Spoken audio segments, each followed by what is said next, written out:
आता भोकरदन शहरामध्ये पंचायत समितीपासून तर शासकीय रुग्णालयापर्यंत म्हणजे हा अंतर जवळपास किमान कमी जास्त मध्ये 1 किलोमीटरचा आहे आणि याच्यामध्ये जी भिंत बांधलेली आहे त्या ठिकाणी बहुतांश समाज म्हणजे सर्व समाज त्या ठिकाणी धंदा करत होता आणि त्यांचं ते अतिक्रमण काढून त्या ठिकाणी भिंत बांधलेली आहे. सर्व्हिस रोड बाजूला आहे आणि ती भिंत अतिक्रमण बांधलेली आहे. यावर आपलं काय मत आहे? इथल्या स्थानिक आमदारांनी, इथल्या माजी खासदारांनी हे कार्य केलं असेल.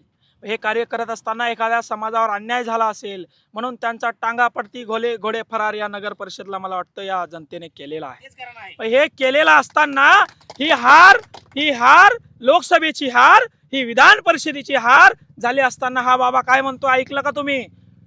जातीय समीकरण बनलं म्हणून आमचं निवडून नाही. अरे आतापर्यंत जातीय समीकरण बनून तुम्ही निवडून आल्यात. आतापर्यंत मराठ्यांना, या दलितांना, या गोरगरिबांना, या कष्टकऱ्यांना शिव्या देऊन तुम्ही तुमच्या सत्ता स्थापन केल्यात.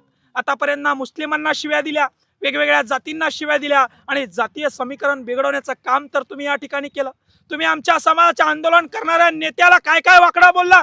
तो नेता त्या ठिकाणी बीड मध्ये असताना देखील लाजा वाटू द्या रे. माजी जालन्याचे खासदार तुम्ही माननीय मनोज जरांगे पाटील या ठिकाणी येऊन गेले, तुम्हाला लाज कशी वाटली नाही? तुमचं घर या ठिकाणी 1 पावलाच्या अंतरावर नाही आणि तुम्ही या ठिकाणी आलेले नाही. तुमचं कर्तव्य अक्षरशः तुम्ही विसरलेले आहात आणि म्हणून जनता तुम्हाला आता उखडून फेडल्याशिवाय राहणार नाही. नवीन पर्याय या तालुक्याला निर्माण केल्याशिवाय राहणार नाही आणि नारायण लोखंडेच्या रूपात, विकास जाधवच्या रूपात असे एक ना अनेक तरुण या गावागावामध्ये तालुक्यामध्ये उभे राहणार आहे.